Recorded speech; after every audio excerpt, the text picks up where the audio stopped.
pronto, não aconteceu nada. Tudo nada. Não vem, Fran? Já tá ao vivo, é falar pra você arrancar a sua língua. Fecha o áudio. Fecha o ouvido aí.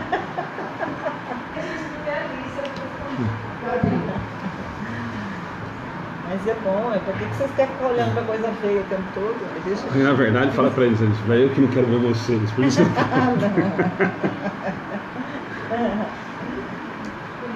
Nossa, chamal.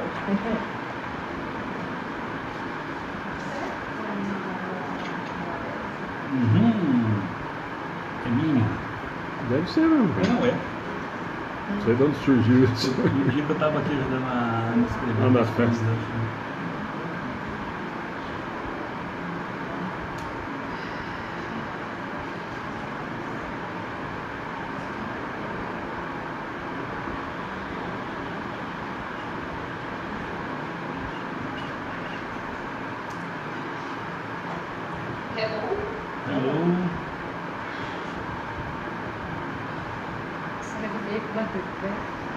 Ixi, nós combinamos hoje? Vamos perguntar se tem. Você só me falou que eu comprei sapato branco, né? Eu vim de azul, por exemplo. Veja bem.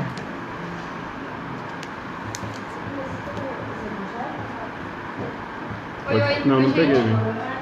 Oi.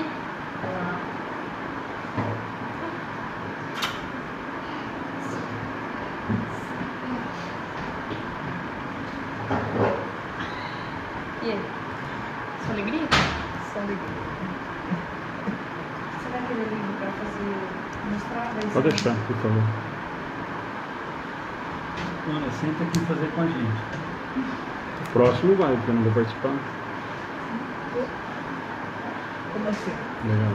Nossa, não viu? A Ana dá show na rádio, sábado, você não viu o programa, né? Ela fica fugindo, não sei Eu se só ela ouvi foge. os elogios. Mas ela fala que quando a gente começou, ela não, né? Não queria falar, né? Não queria falar, mas Não, hoje ela ela fala mandou bem. muito bem. Na abertura na terça, porque eu fiquei ausente, né? Ela teve que fazer. Mas foi bem na terça-feira. Então, Ó, o Gervásio falou que chegou chuva lá no Nordeste. O Acácio já tá mandando um abraço pra todo mundo. eu fico escrevendo enquanto vocês falam, os caras pensam que é psicografia, depois eles me chamam no privado pra perguntar se eu consigo escrever uma carta. Aliás, mais fácil você responder de lá, porque assim a gente acompanha aqui. Racho o bico.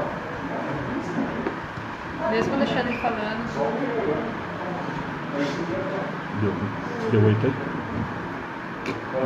Oiê, como você tá, querido? Um minutinho. Falta um minutinho, né? No meu também, falta um minutinho.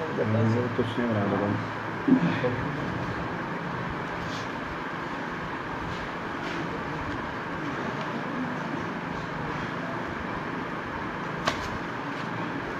Tá ligado, né?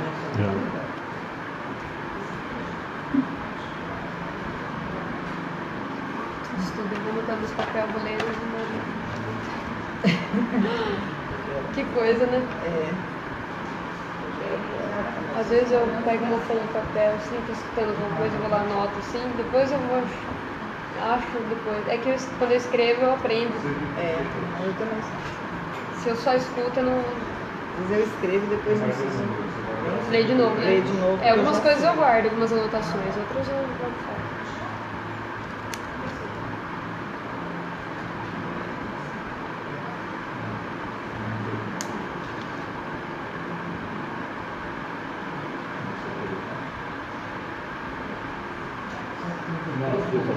Ficou bom Oi? isso aqui, né? Melhorou muito, né?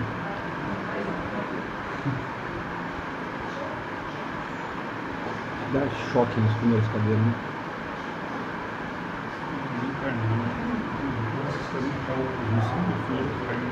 Hã?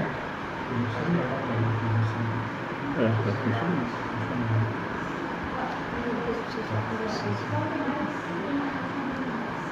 Mas não é projeto. Depois eu te chamo no WhatsApp, acho que é mais fácil. Alice faz oração, ela tá em penitência. Vamos lá, Alice, você faz oração pra gente?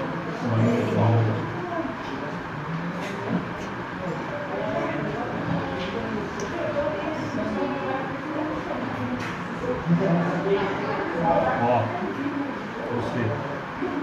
Ai, Deus. Nossa, já faz 1 milhão de anos que eu não tenho esse livro.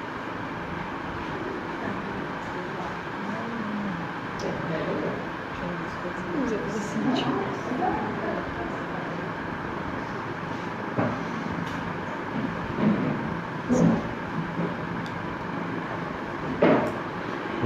Vamos. Então, boa noite a todos.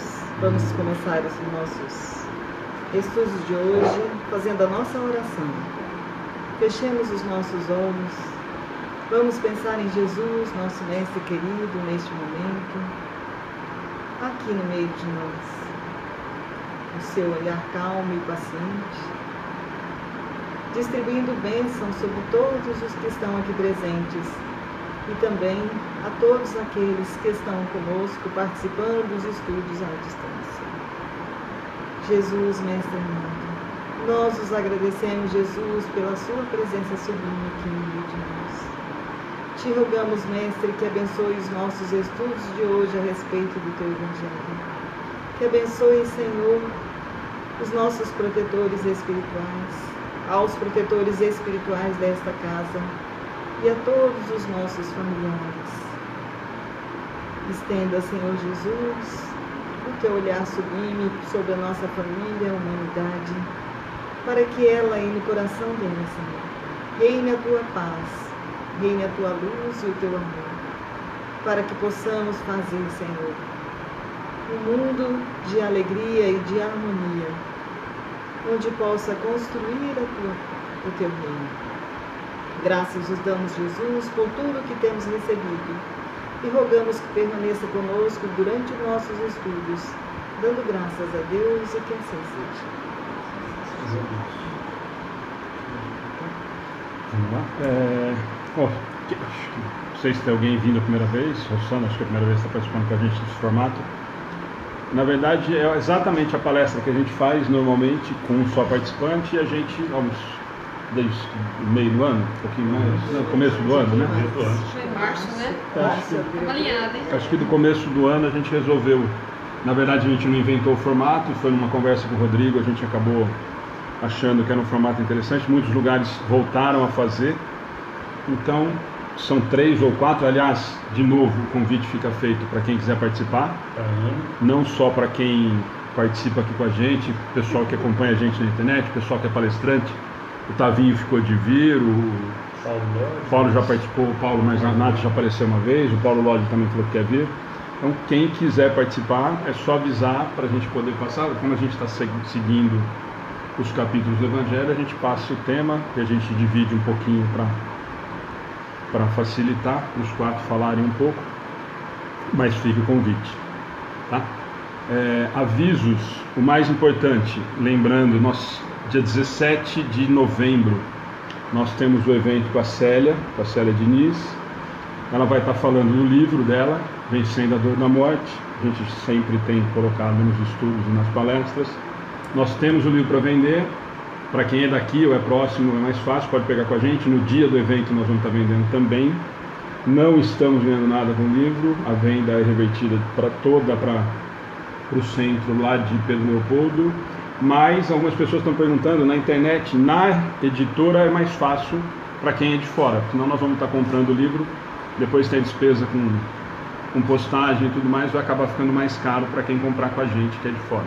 Mas no Intervidas tem, no Mega Livros também está com preço bom e no SEAC também tem. Então se alguém tiver interessado, agora quem é daqui, quem é próximo, quem vai vir para a palestra, para o evento, nós temos o livro a 45, né? R$45. O preço dele é 59 e acabou fazendo a 45 para quem vai participar. Tá bom?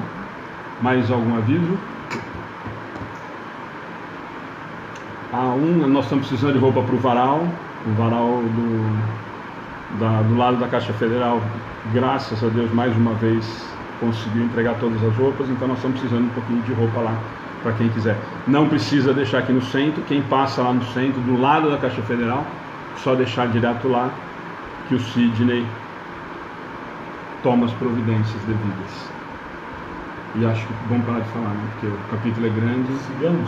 Vamos lá? Tá bom. Boa noite, pessoal. Todos bem? Os amigos que nos ouvem também através da página. Nós vamos falar hoje sobre o capítulo 9 da obra Evangelho segundo o Espiritismo. Para quem quiser abrir, né, o capítulo para acompanhar.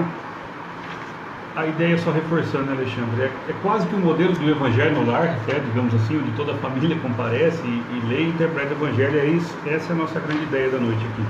Despertar o desejo em todos de manusearem e conviverem mais com o Evangelho no dia a dia, né? Esse capítulo está intitulado Bem-aventurados os que são dóceis e pacíficos. Felizes os que são dóceis e pacíficos. Jesus aqui para nós vai apresentar no Evangelho de Mateus algumas situações onde ele vai dizer que os dóceis e pacíficos é que herdarão a terra. Essa mensagem dele ela foi por anos, ou séculos e milênios, distorcida como uma proposta de posse territorial. Aqui Jesus vai falar, e Kardec vai trazer para nós no Evangelho, que é pela exclusão do egoísmo, do orgulho, do mal, é que com a virtude da mansidão e da afabilidade ou doçura, herdaremos a terra no sentido de que o mundo vai regenerar. A terra vai se tornar um planeta melhor, onde a exclusão do mal e consequentemente dos maus. Por isso que ele intitula Bem-aventurados que são dóceis e pacíficos.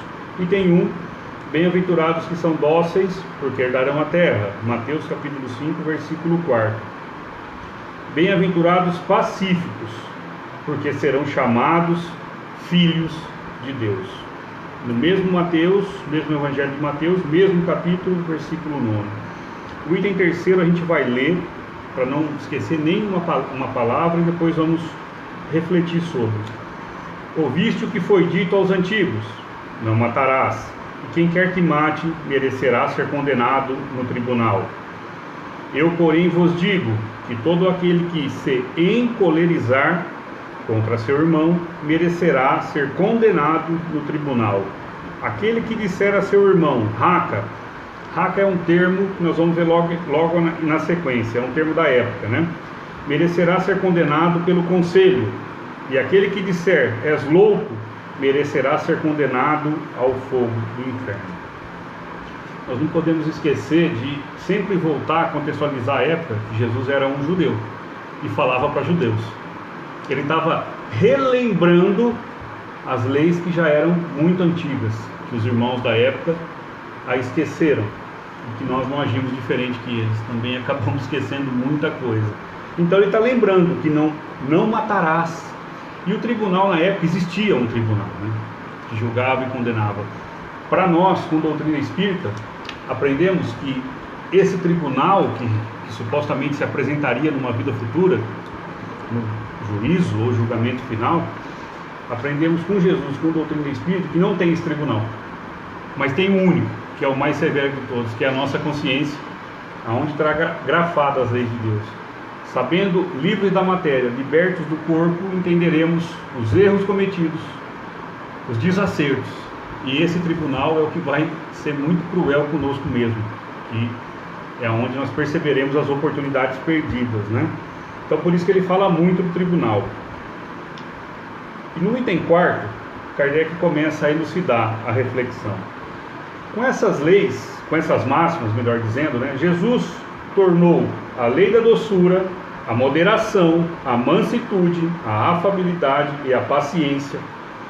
Quer dizer assim, tornou lei. Jesus disse que, está dizendo para nós que se quer herdar a terra, quer viver feliz, liberto de várias mazelas, lei de doçura, moderação, mansuetude, afabilidade e paciência.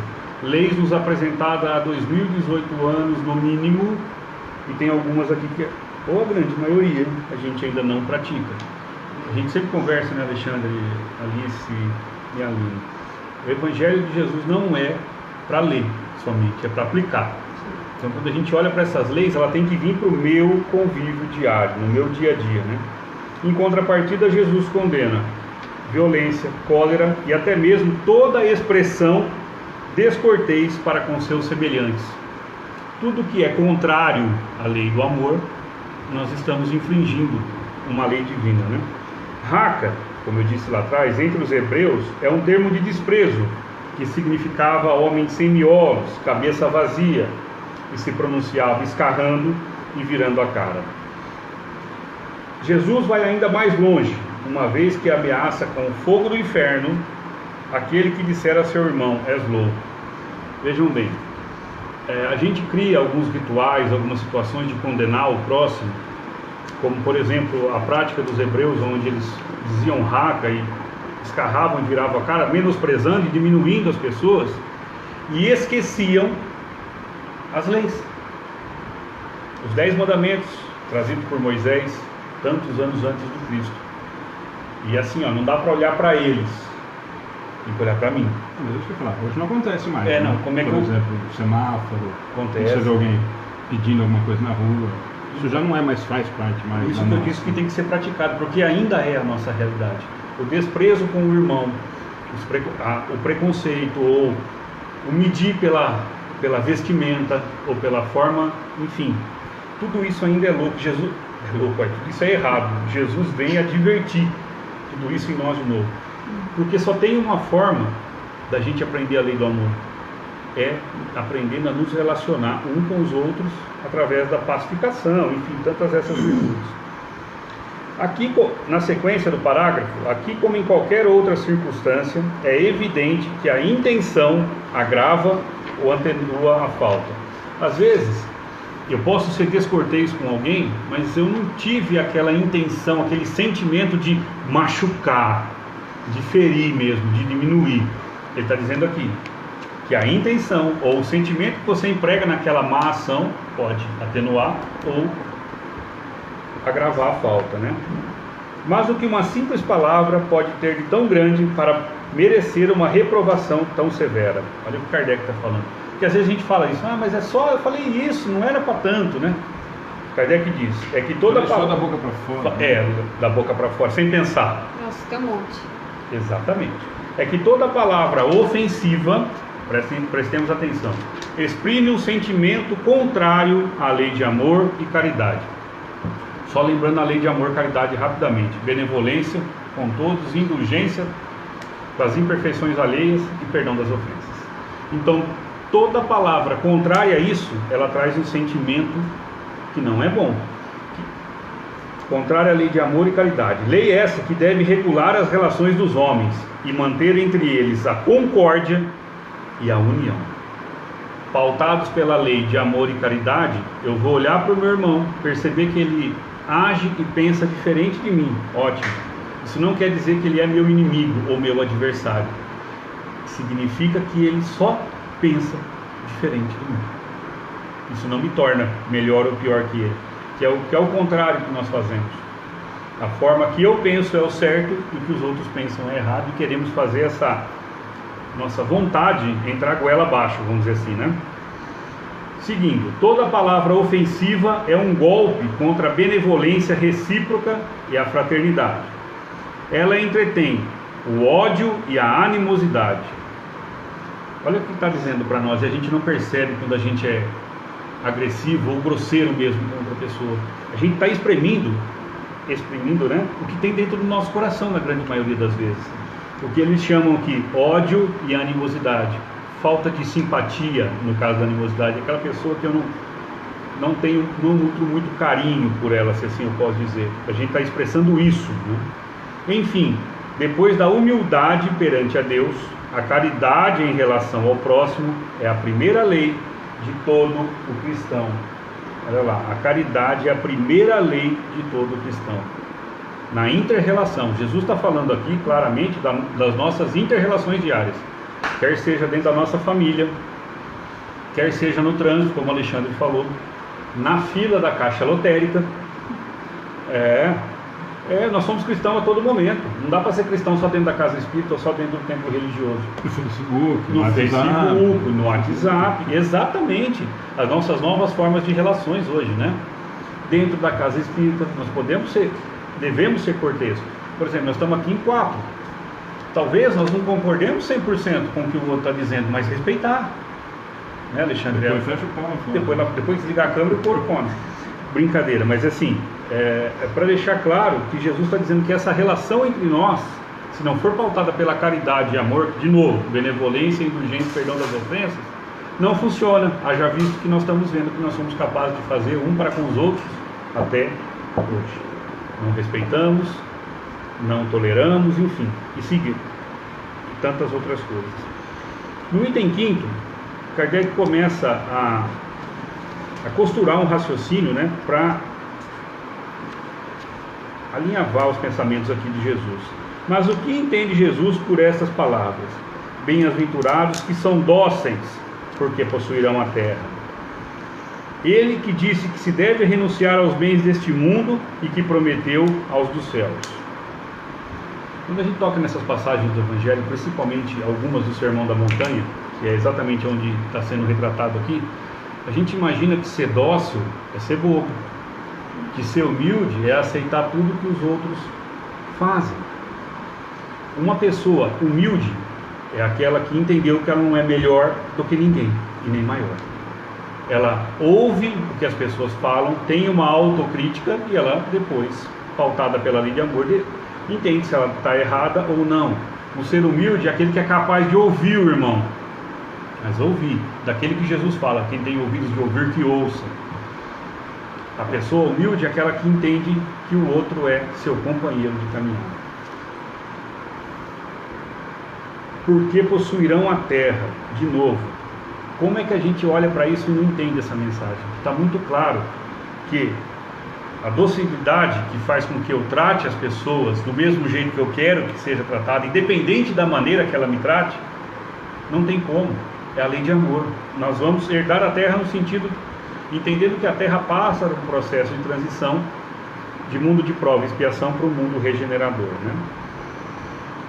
E aqui que a gente vai falar, deve-se renunciar aos bens deste mundo e que prometeu os dos céus. Enquanto espera os bens do céu, o homem precisa dos bens da terra para viver. Óbvio, nós precisamos trabalhar, nós precisamos de comida, de se vestir, enfim, tudo que pede, né?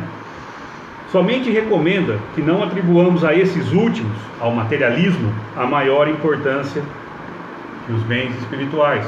Não ignoremos que nós não somos daqui. Estamos de passagem e voltaremos para a pátria espiritual e lá sim é o nosso lar. E é com esses tesouros ou com esses bens que nós vamos conviver. Os sentimentos bons que adquirimos, os maus que persistimos, as amizades e também as inimizades que construímos. Por fim, por essas palavras ele quer dizer que até hoje os bens da terra são assambarcados ou tomados para si pelos violentos em prejuízo dos que são dóceis e pacíficos, que a estes muitas vezes falta o necessário, enquanto os outros têm o supérfluo. Que às vezes pela força, pela violência, não só física, mas moral, intelectual ou qualquer forma de diminuição do próximo, conseguimos vantagens diminuindo o outro. Não é isso, né?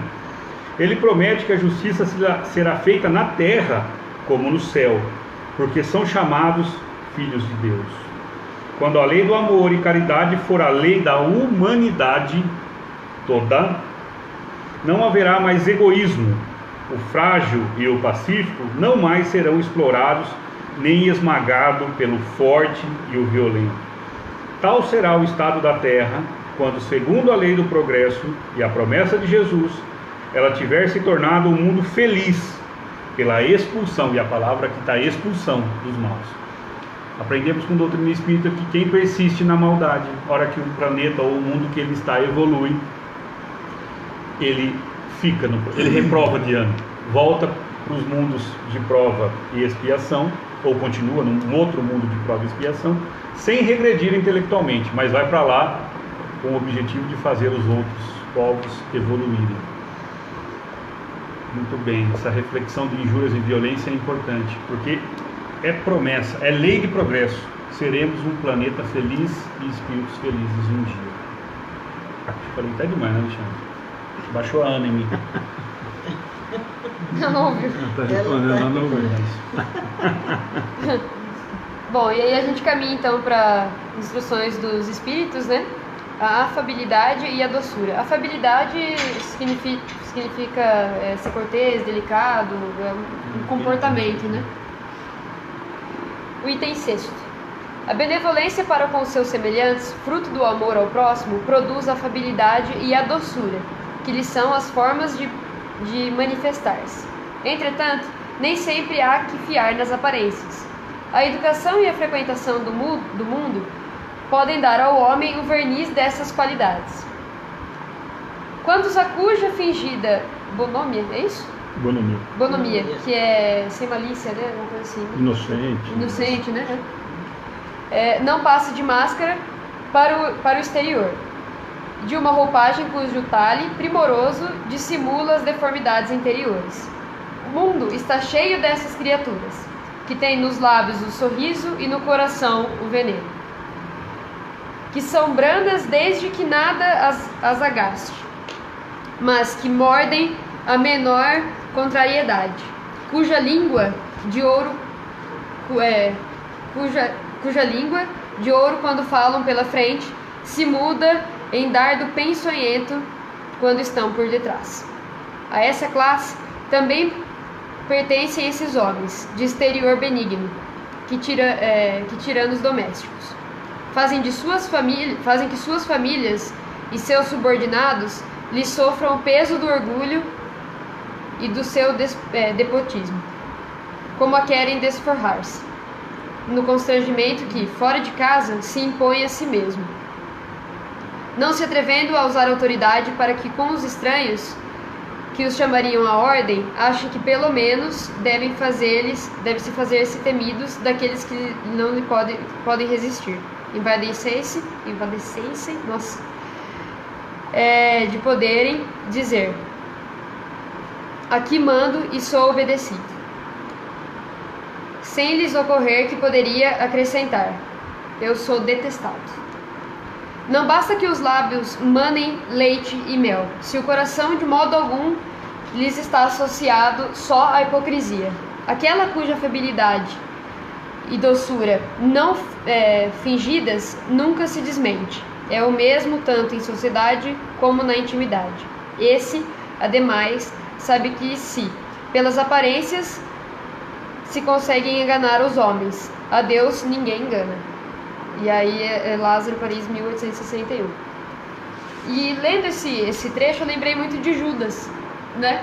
Porque Judas, ele foi um dos primeiros escolhidos apóstolos de Jesus, e por ter um pouco mais de instrução, vocês me corrigem se eu estiver errado, ele passou a ser o tesoureiro do grupo, né? Então ele cuidava das riquezas que o grupo recebia. E algumas passagens da Bíblia, em João, em Marcos, se eu não me engano, há alguns indícios de que Judas roubava esse dinheiro, né? Então ele falava assim: tá vendo esse cálice aqui, não sei o quê? Por que a gente não vendeu ainda para dar para os pobres? Quando na realidade ele fazia isso, demonstrando um bom grado, né? Uma caridade, mas para fazer furto desse dinheiro. E Judas, como todo mundo sabe, ele maquinou a entrega de Jesus, né? E entregou a entrega e fez essa entrega com um beijo, né? Ou seja, a doçura que tanto cita aqui, né? Um beijo é sutil, é doce, E aí eu percebo, né, fazer essa assimilação entre Judas e essa bondade e doçura que Jesus fala, que Judas, ele realmente demonstrava ser uma pessoa boa, mas na intimidade dele, ele estava cometendo pequenos delitos e não sendo uma pessoa tão boa como demonstrava, né? Se tiver errado, você pode me corrigir. Ou acrescentar, né? E na maioria das vezes a gente também comete esse tipo de situação, né? Às vezes a gente concorda na hora com a pessoa, vira as costas e fala mal, ou faz alguma coisa, dá tapinha nas costas. E no nosso trabalho, às vezes a gente finge concordar com o nosso chefe para poder agradar, quando na realidade a gente não está nada confortável com aquela situação. E ao invés de resolver, a gente faz o mal para aquela pessoa, falando mal, enfim, difamando. E então o convite para mim dessa passagem, né, desse trecho, é que a gente haja efetivamente na bondade, né, e não que a gente crie esse verniz das aparências que ele fala aqui como proteção, porque isso é do mundo material, né, da gente, moeda de troca, né. Então eu agrado quando na realidade o que eu penso é absolutamente o inverso e também não resolvo os meus problemas com uma tal pessoa. Às vezes é o orgulho também, né? Sim. Eu quero mandar, né? E quero ser obedecido. Então eu mando, você me obedece, né? E aí isso acontece muitas vezes dentro de casa mesmo, né? Na família, Sim. o pai de família ou a mãe de família que abusa da sua autoridade de pai ou de mãe para ser que manda. Né? E aí, ao invés dele ser amado, ele acaba sendo uma pessoa detestada pela sua família. Né? Então, assim, a afabilidade e doçura é exatamente o contrário, né? Eu conquisto as pessoas pelo bem que eu consigo passar para elas, né? Pelo bem que eu consigo transmitir. Tem aquela frase que é ótima, né? Que as pessoas vão esquecer várias coisas, mas elas nunca vão esquecer como você as fez sentir, né? Então eu acho que é bem isso mesmo. Porque não adianta você só sorrir e falar que você é bondoso e ficar esperando um milagre fraternal, como se tudo fosse mudar na sua vida, quando na realidade você efetivamente não faz isso, né? Na sua intimidade, enfim. É só. Ok, vamos lá. Então nós vamos para o item 7, né? Vamos falar um pouquinho sobre a paciência. Eu tenho muito. Acho que eu nem preciso ouvir essa. Quase mas eu acho que hoje, em um mundo moderno, a maioria das pessoas precisa ainda saber, né? Associada. Assim como o Rodrigo disse que nós temos deixado muito o mandamento de Jesus sem a nossa prática diária. E a paciência é uma das principais, né? Você vai ver o que é paciência, né? É você saber esperar, apesar da circunstância, né, de que eu tenho que esperar. Eu entender que eu estou sofrendo, mas eu preciso passar por aquele sofrimento e vou, né, pular para outra etapa da minha vida, é compreender, né, o sofrimento. Então aí é que está a paciência. Aí ele fala uma coisa assim, que a dor é uma bênção que Deus envia aos seus eleitos.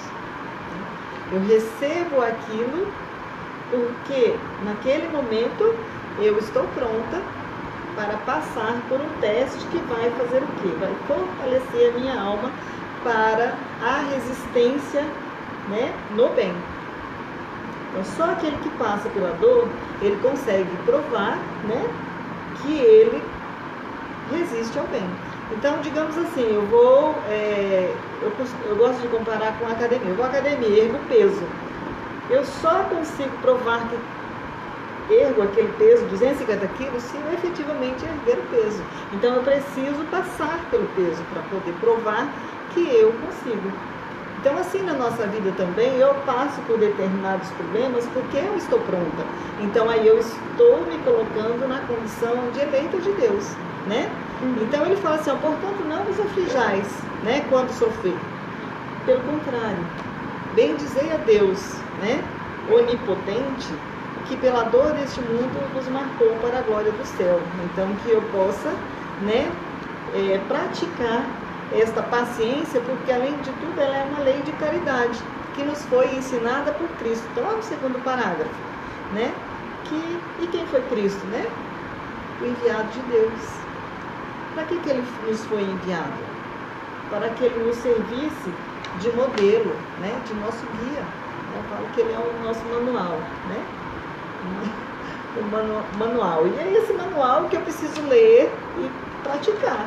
Então eu compro uma televisão nova e não preciso ler o manual. Eu vou lá, se ligar, deu certo, né? Vou no empírico, né?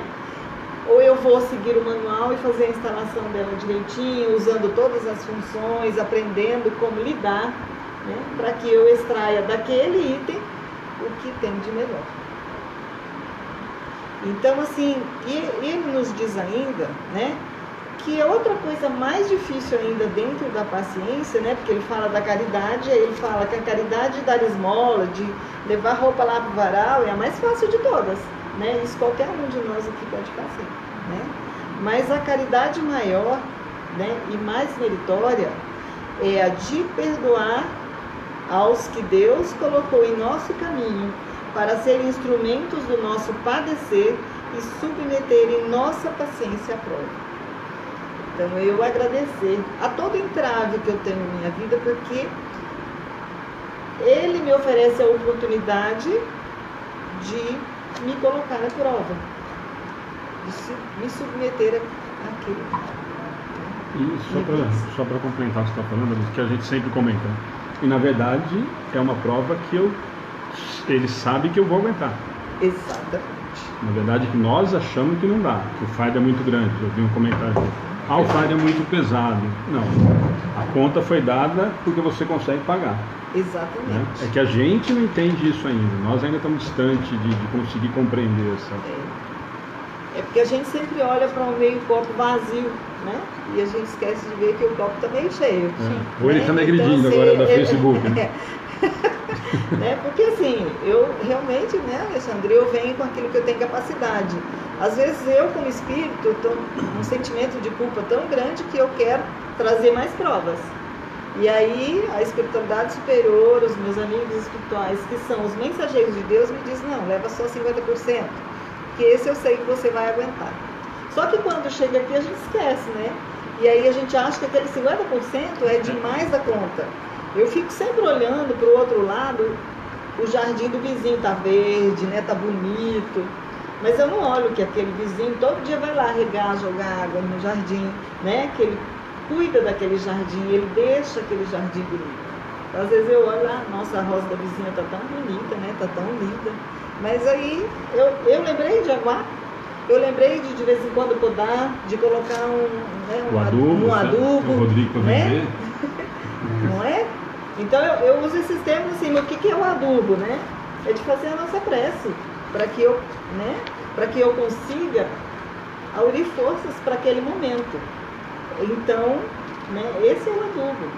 O que é a água, né? É aquele relacionamento que eu faço com as pessoas, com o meu vizinho, aquilo que eu consigo distribuir para as pessoas. Então, aquilo é a água. Então, esse espírito é um espírito amigo, né, que escreveu em Lavre, 1862. Ele ainda concorda, a vida é difícil, bem eu sei, quer dizer, ele sabe, né, ele viveu. Compõe-se de mil nadas, semelhante a alfinetadas, que acabam por ferir, né? Porém, é interessante observar que os deveres, eles nos são impostos pela nossa consciência, pelo meu livre-arbítrio, pela minha escolha, né? Mas eu tenho, por outro lado, consolações. Eu tenho, por outro lado, compensações durante aquela vida que eu vivo. Então, eu preciso olhar assim. Eu tenho 20 anos, né, de vida. Olha que bonitinha. Né? Nem uma ruga. 20 anos de vida. Quantos problemas eu tive dos meus 20 anos? Quantas alegrias eu já tive? Então, eu preciso também olhar para o meu passado, né? Fazer uma comparação, né? Nos momentos mais difíceis, alguém veio me consolar, alguém veio me ajudar, eu recebi ajuda no momento necessário. Hoje eu olho para mim, com certeza eu tive. No momento do desespero, eu achava que era, né? Era a última coisa que eu podia ter, mas eu sei que recebi ajuda e consegui passar por aquilo. Então, se a gente olhar para a nossa vida, os problemas que já vencemos, nós conseguimos entender que esse que eu estou vivendo agora também vai passar.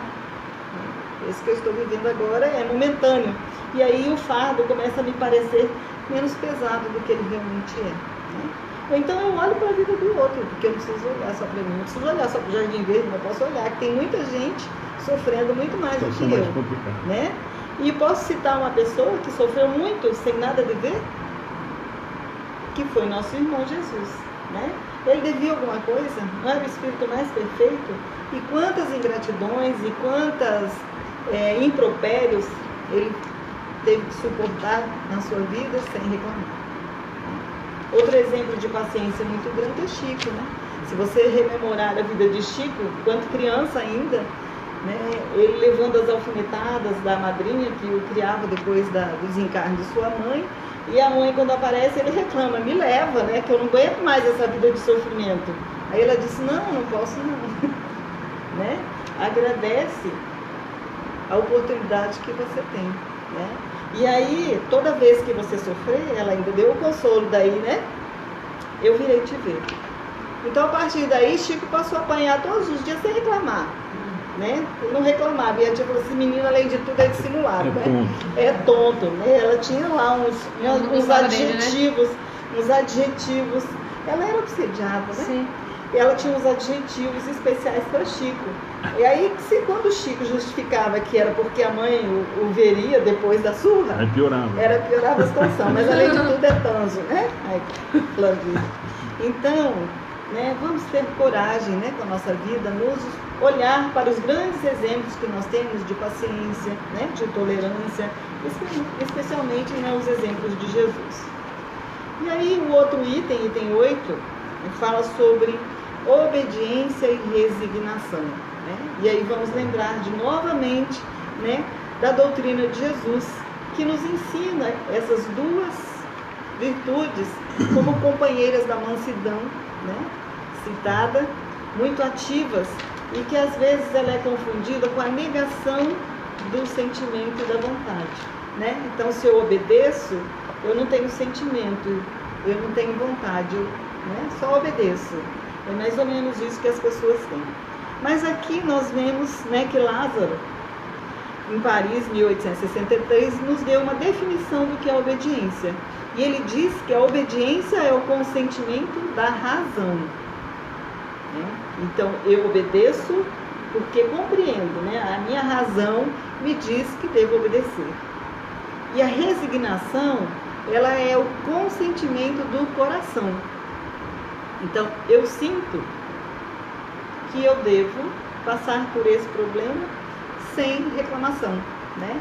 Então, eu obedeço e sou resignada. Ou eu só obedeço porque a razão me diz, eu ainda não sinto, não tenho a capacidade de sentir, mas eu obedeço pela razão, né? Porque sei que Deus é Pai, porque eu vou passar por esse problema mesmo, se um dia eu vou ter compensação, eu vou para o céu, eu vou para o inferno, não sei, né? Mas é o que a obediência me diz. Eu tenho, né, a percepção que às vezes a gente tem um ciclo, né? Então, se acontece alguma coisa, primeiro a gente tem aquela fase de revolta, né? De compreensão e não consegue, e aí depois respira e começa a ter essas coisas de paciência. Pois é. E aqui então Lázaro nos diz que ambas, né, são forças ativas, né, que estão ali nos ajudando pois que ali nos ajuda a carregar o fardo das provas, que a revolta nos faria insensata, né? Então sem a razão, sem o sentimento, nos faria tombar pelo caminho. Então aqui vem que assim, o sofrimento ele passa pela nossa vida. Então eu preciso ter a paciência de passar pelo sofrimento, né? Compreender, né, usando a razão, de que não existe causa, né, efeito sem causa, né? Eu ia falar o contrário, desculpa. Não existe o efeito sem causa, então se hoje eu estou sofrendo, existe uma causa. Porque Deus é o Pai justo, Ele não é injusto. Então, se eu estou passando por determinado sofrimento, existe um porquê. Então, a razão me diz que existe um porquê. Então, eu compreendo, né? E eu sinto, então, a partir daí, que Deus está junto comigo, me fortalecendo. Eu passo, então, a vencer os meus fardos. Provavelmente passaram por estes sentimentos todos aqueles que hoje a gente considera como heróis, né? A gente já citou Chico, né? Nós podemos citar Irmã Dulce, que optou pelo sofrimento, ou podemos citar Francisco de Assis, né? Que abandonou todos os seus bens terrenos, se despojou de tudo para servir a Jesus, né? Na maneira como ele entendeu que deveria servir, né? Eu vou servir Jesus reconstruindo a igreja. E era o entendimento dele naquela hora, acolhendo os animais, ajudando os pobres. E aí o trabalho de Francisco de Assis foi crescendo, de tal maneira que hoje ele nos é também um exemplo, né? Ele nos é um guia. E não só usando os religiosos, né? Se a gente pegar Gandhi e Buda, não só trazendo para foram espíritos extremamente iluminados que vieram para fazer exatamente esse trabalho, né? Exato. Porque às vezes a gente se vincula e eleitos, que tem uma passagem até que eu até fiquei assim, eleito ou escolhido, né? E aí tem uma outra história bem longa sobre eleito e escolhido, que é melhor nem aprofundar, porque daria uma outra palestra. Então eu achei interessante que ele coloca aqui que o covarde, ele não pode ser resignado, né? Porque ele não sente, né? Covarde. Nem o orgulhoso e o egoísta pode ser obediente, porque ele não consegue usar a razão, né? E Jesus foi a encarnação dessas virtudes, menosprezada pela antiguidade materialista. Então a antiguidade já trazia isso, né, dentro de si. A sociedade romana trazia a corrupção dentro de si, e Jesus veio neste meio cintilar, né, nessa humanidade, a sua luz, né, trazendo que os triunfos do sacrifício e a renúncia carnal, para dizer que o meu reino não é deste mundo, né, o meu reino é. Então cada época ela vem assim marcada por um aspecto de virtude ou de vício, que a devem salvar ou perder. Então aqui Lázaro diz que a virtude da vossa geração, né, desta época, é a atividade intelectual, e o seu vício a indiferença moral, né? Isso foi em 1863, e nós estamos em 2018, e eu tenho que concordar com Lázaro que ainda continuamos, né, nesse estágio, né, trazendo essas virtudes, né, essa atividade intelectual, né, que nos traz grandes avanços, grandes conhecimentos, né, mas há uma resistência ainda moral dos espíritos que estão aqui encarnados nesse momento, falando da mudança de estágio do nosso planeta, em que resistem ainda moralmente aos novos ensinos. E nós também, né? Porque eu não posso dizer só do nosso próximo, mas nós também resistimos ainda ao Evangelho de Jesus, né? Porque quem ainda que ama o seu próximo e como a si mesmo? Né? Quem é capaz, né, de praticar toda a caridade e todo o bem que nos foi ensinado por Cristo? Quem é capaz de perdoar aquele que o magoa ou aquele que cometeu algum ato contra si imediatamente? Quem ainda consegue receber um vinagre no lugar da água que pediu ao seu próximo, porque estava morrendo de sede? Às vezes eu falo que a gente ainda está assim tão próximo ainda do mundo animal, né? Porque se nos cutucar, como Aline veio a Aline e não saía para a Aline, né? Como a Aline disse, porque se eu cutucar, né, ela vai me responder, né? Ou se eu bater, ela não vai ficar sem me devolver de volta uma palavra mais agressiva, né? E isso acontece com a maioria das pessoas, e já acontece comigo também, né? Então eu estou falando assim, porque às vezes acontece comigo também, né? Ele responde e na hora, né, sai alguma coisa que está mais próximo do animal do que do anjo. É um elástico, né? Que é o estágio que eu preciso alcançar, porque esse é o nosso objetivo aqui na Terra, alcançar esse estado angélico. Então eu estou a caminho do estado angélico. Aonde? Ainda ali, ó, na divisória Tomara que eu esteja no divisório do mundo animal, otimista, né? Veja bem. Né? Então Veja bem, Elis. É muito otimista. Eu, assim, as últimas palavras dele, ele disse assim: submetei-vos ao impulso que viemos dar em vossos espíritos. Obedecei a sublime lei do progresso, que é o lema de vossa geração. Então esse, né, é uma chamada geral para que nós possamos seguir ao que Jesus nos disse e ao que os espíritos também nos vieram trazer. E disse mais: ai do espírito preguiçoso, somos os guias da humanidade em marcha. Com láctego o vergastaremos e forçaremos sua vontade rebelde pelo duplo esforço do freio e da espora. Toda resistência orgulhosa deverá sucumbir, cedo ou tarde. Porém, bem-aventurados os mansos, porque prestarão dócil ouvido aos ensinamentos. O comentário ficou quietinho, a gente. Não, eu aprendi um comentário sexta sobre resignação. Quando vai falar com a moçada, diz assim: aceita que dói menos. Brincando, mas é isso. Sabe por quê? A gente vai para a oração do Pai Nosso toda santa noite e diz: Senhor, seja feita a tua vontade aqui na terra como no céu. Aí ele vem e faz a vontade dele, que é o melhor para nós. A gente Rejeita. Resiste. Exatamente pela rebeldia. Eu me intitulo como espírito rebelde. Então a pessoa brincou assim, brincou, mas e ela não está errada. Aceita e vai ganhar menos. É obediência. Resignação. Aceita e ganha menos. Fica resignadinho, bonzinho. Não, é obediência. Isso. A resignação é aquele, eu sinto que eu Mas preciso achei passar fantástico. por isso, né? Aí eu não sofro. Eu entendo, quando eu entendo, né, que eu não preciso passar por isso. A obediência ela é assim, eu vou raciocínio até que chega a passar. Só usando o exemplo do Pai Nosso que nós estamos fazendo com as crianças, exatamente isso. Essa parte é a mais complicada, eu acho, para eles. Bom, todas as partes eu acho que eu não consigo, né, encarar falando direto assim, mas seja feita a sua vontade. Pois é. Aí nós... Não, você está afirmando, né? Assim, É. Ninguém se lembra que isso é uma afirmação. Só um afirmativo. Começa lá de trás e fala, eu vim falar com você e estou falando para você que eu... Beleza, se você fizer, Tá tudo certo. eu assino embaixo. Essa é a oração Pai Nosso. Né? É que, na verdade, a gente virou repetir. Então, ele fica que falando não- letras mortas. Né? Não, não...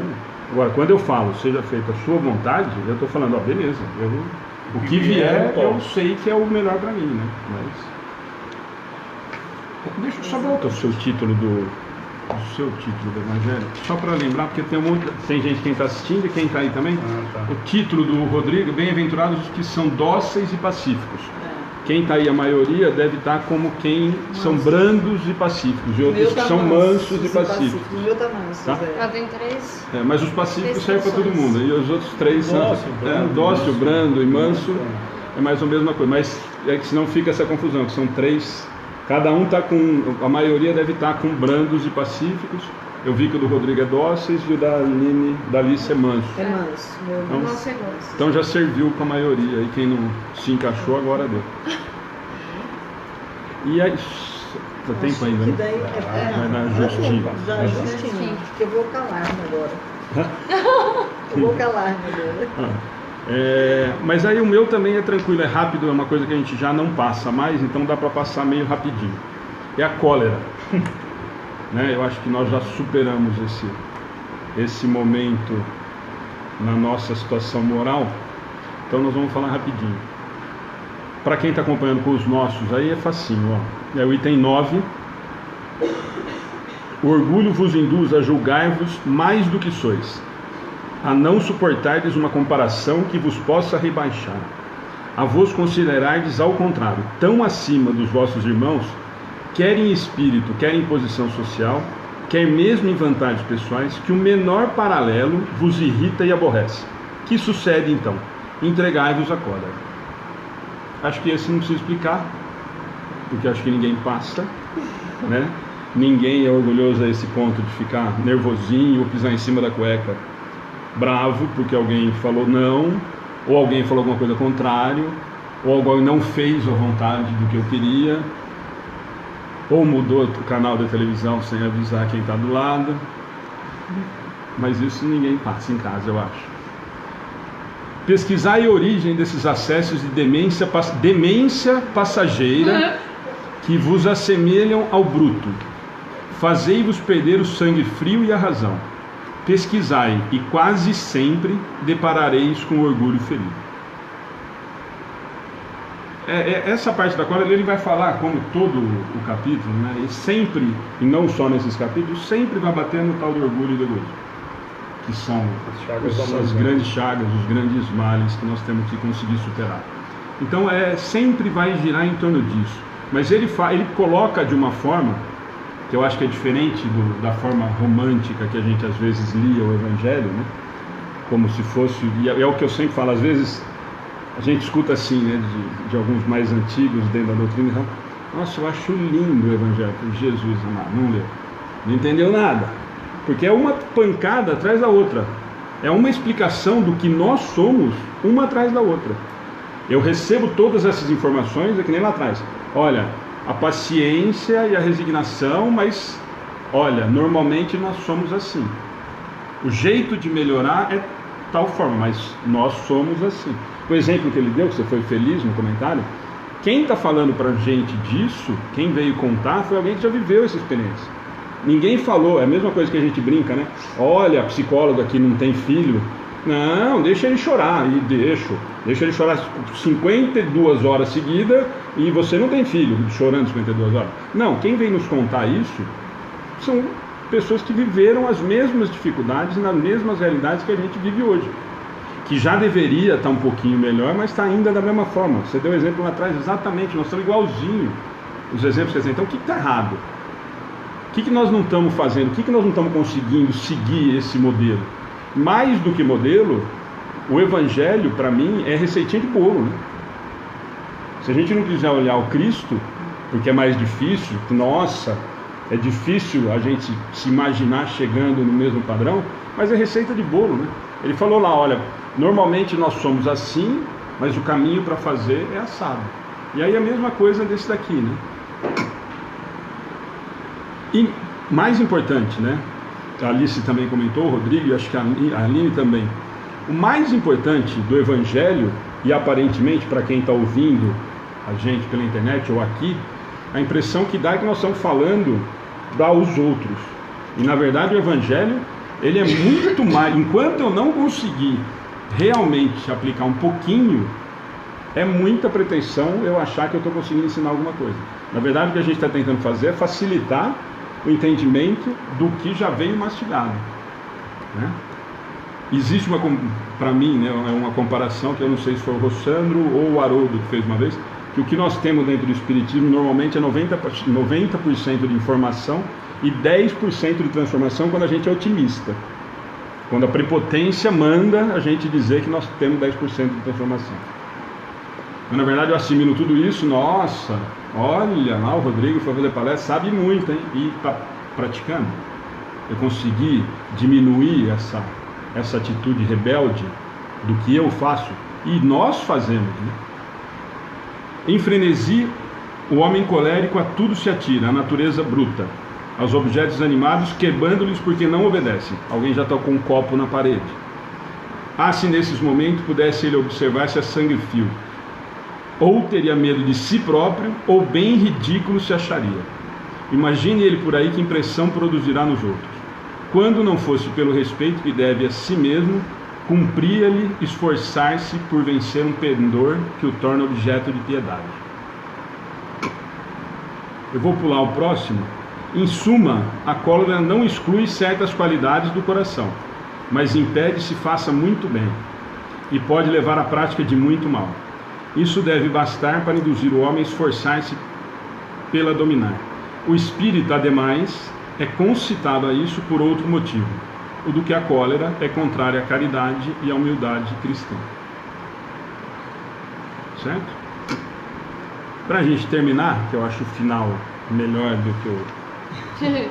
como sempre, né? Segundo a ideia falsa, e aí já é um outro espírito, né? Hahnemann, quem não sabe, é um médico, que vem numa comunicação depois de desencarnado, já está na revista Espírita também, essa descrição. Segundo a ideia falsíssima de que não é possível reformar sua própria natureza, o homem se julga dispensado de empregar esforços para se corrigir dos defeitos em que de boa vontade se compraz, ou que exigiram muita perseverança para serem extirpados. É assim, por exemplo, que o indivíduo propenso a encolarizar-se quase sempre se desculpa com seu comportamento. Em vez de se confessar culpado, lança a culpa ao seu organismo, acusando a Deus, dessa forma, de suas próprias faltas. É ainda uma consequência do orgulho que se encontra de permeio de todas as imperfeições. Essa situação eu acho que também ninguém fez, eu não sei porque que eu falei, né? Nossa, eu sou assim porque Deus me fez assim. Eu sou desse jeito. O que eu vou fazer? É o meu jeito de ser. Ou a gente não faz. Síndrome da Gabriela. Eu nasci assim, cresci assim e vou morrer assim. Só cresci que não participa muito, né? Te exclui. Mas essa é a grande verdade. Quer dizer, isso tudo que ele fala é extremo. E o mais assustador é exatamente isso. Quer dizer, nós estamos falando de 1.800 anos que a lição veio, 2.000 e tantos anos que a lição veio clara e objetiva, e nós não conseguimos colocar em prática. Nós estamos num momento de mudança, de regeneração, nós vamos para a regeneração. Quem vamos, Carol? Quem está preparado? Quem está cumprindo a regrinha de 3 do Evangelho lá? Nós conseguimos fazer uma parte que seja? Ou nós estamos mais, né? Que aí a doutrina nisso nos consola absurdo. Eu estou fazendo esforço para mudar esse tipo de situação que eu vivo? Eu me esforço para não ser mais, para não agir mais assim? Eu me esforço para realmente não, a hora que eu for fazer isso, pelo menos eu respirar e não colocar para fora, eu não vomitar em quem está perto, esse ódio todo que eu estou sentindo. E para terminar, que é o mais importante, também a gente acaba justificando, né? O corpo não dá cólera àqueles que não na têm, do mesmo modo que não dá outros vícios. Todas as virtudes e todos os vícios são inerentes ao espírito. A não ser assim, onde estariam o mérito e a responsabilidade? O homem deformado não pode tornar-se direito, porque o espírito nisso não pode atuar, mas pode modificar o que é do espírito, quando o que quer, com vontade firme. Não vos mostra a experiência, a vós espíritas, até onde é capaz de ir o poder da vontade, pelas transformações verdadeiras, miraculosas, que se operam sobre as vossas vistas? Compenetrai-vos, pois, de que o homem não se conserva vicioso, senão porque quer permanecer vicioso. De aquele que queira corrigir-se, sempre o pode. De outro modo, não existiria para o homem a lei do progresso. Então, tudo aquilo que ele falou lá atrás, que eu acho que é realidade ainda, que nós os 4 falamos a mesma coisa, que há tantas as virtudes como os defeitos ainda são inerentes e nós estamos caminhando, ou deveríamos estar nos preocupando em tentar melhorar, diminuir os vícios e melhorar as virtudes, né? Mas sempre, em todos os capítulos, ele sempre afirma que a responsabilidade é nossa, que nós podemos fazer, mas que quem vai fazer sou eu. Não adianta, e aí a doutrina é um pouco mais dura do que talvez outras crenças, não adianta eu ajoelhar e pedir para Deus. Se eu não me movimentar, se eu não fizer a minha parte, se eu não colocar esforço nessa mudança, ninguém faz. Eu acho que esse é o mais importante praticamente de todos os capítulos que a gente vai ver e viu até agora, né? Alice, Rodrigo. Fechado. Nossa, só porque está no horário. Concentra no esforço de avançar, de se melhorar, né? Sempre. Atingir o estado angélico. Todas as lições, né?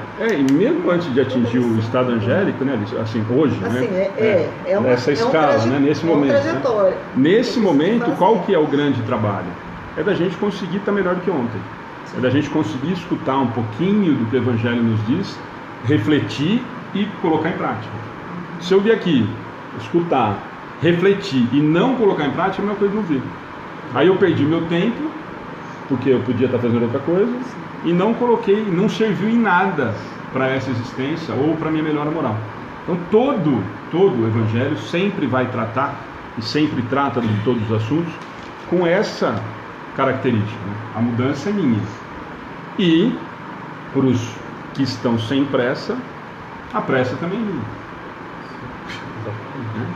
Só fazendo um adendo aí, quando a gente está olhando para o capítulo de Jesus afirmando que os mansos herdarão a terra e a cólera é o contraponto da mansidão, quando eu resolvo, e a gente resolve, infelizmente, se encolerizar algumas vezes, está claro um caminho contrário ao que nos foi apresentado. E toda vez que a gente infringe uma regra, tem penalidade. E dá um trabalhão reorganizar essa bagunça toda. E isso a gente precisa entender na doutrina espírita também, que é uma crítica que a gente sempre fala nos estudos, né? Não, mas na doutrina espírita pode tudo. Não, Ana Pálida. As consequências, elas são para todo mundo.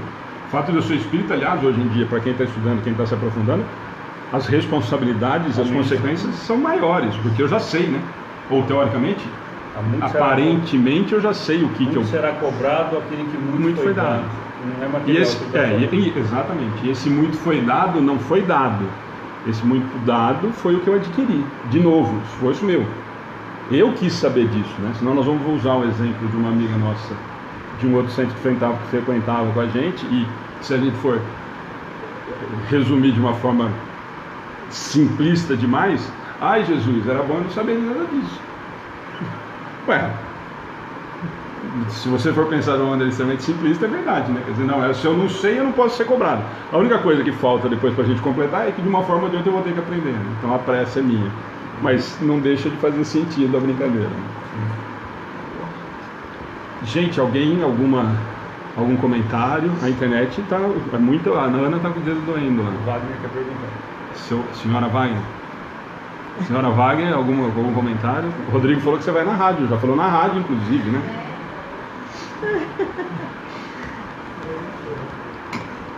Vamos lá? Vamos fazer uma oração final. Só os avisos de novo, lembrando quem chegou depois. Está na página, então quem puder, dia 17 de novembro nós temos a palestra com a Célia sobre o livro Vencendo a Dor da Morte. Está lá na página, tem toda a explicação do livro. E depois nós vamos ter, depois dessa palestra de 1 hora, nós vamos ter um bate-papo com ela sobre todo o convívio dela, as experiências da convivência dela e da família com o Chico, que era muito próximo. Então o Renato vem participar com a gente e acho que vai ser bem bacana a gente ter essa oportunidade de trocar ideia. Então estão todos convidados, mas está na página e essa semana toda a gente vai estar divulgando. Lembrando que as vagas são limitadas, né? As vagas são limitadas, nós já pedimos, nós não estamos cobrando o convite.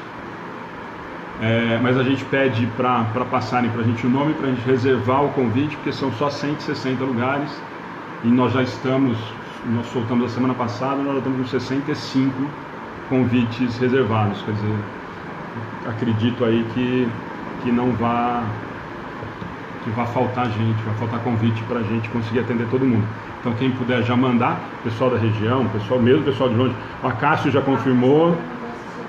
Seu Wagner está aqui, ele e a dona Wagner.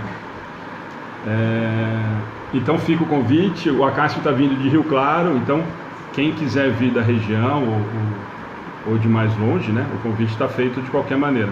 Não tem custo para o convite, a gente só pede para mandar para a gente o nome para poder fazer a reserva. Mais alguma coisa? É a dona Wagner que faz a oração final. Deu certo. Vamos lá, vamos fechar nossos olhos, agradecendo a Jesus, nosso Mestre amado, pela oportunidade de estarmos aqui reunidos para mais um dia de estudo do seu Evangelho, em que os vossos mensageiros de luz vieram nos lembrar da sua grande mensagem de bem-aventurados os pacíficos, os mansos, os doces, porque herdarão a terra. Graças os damos, Senhor, por esta dádiva recebida, e que rogamos permaneça conosco em nosso íntimo, para que dela possamos agregar aos nossos conhecimentos, praticando no nosso dia a dia a tua lei de paz e de amor. Faça-se em nós a tua luz. Ilumine, Senhor, a todos aqueles que estão conosco participando. Abençoe os nossos protetores espirituais, aos protetores espirituais de todos os que estão nos ouvindo. E que esta luz possa crescer cada vez mais, alcançando os hospitais, os asilos, aqueles que estão nas ruas abandonados, aqueles que estão em suas casas, sentindo-se encarcerados, entristecidos pelos problemas vivenciados. Dá-lhes o consolo, Senhor, do teu Evangelho, da tua paz. Dá esperança ao coração de todos os que estão sofrendo, onde em toda parte a tua luz, a tua verdade, a bandeira da caridade. Glória a vós, Senhor Jesus, por todo o bem que nos tem realizado, por todo o bem que temos sentidos, e rogamos, Senhor Jesus, que esta luz permaneça conosco, fortalecendo a nossa vontade de melhorar e servir, que possamos ser, Senhor Jesus, a tua luz no contato com os nossos semelhantes, obedientes em relação aos problemas em que somos apresentados e resignados, Senhor, com todo amor e com toda a luz que nos podemos alcançar. E assim, Mestre querido, sentindo-nos protegidos e abençoados por todos, rogamos que permaneça conosco, que nos acompanhe em nossos lares e que assim seja.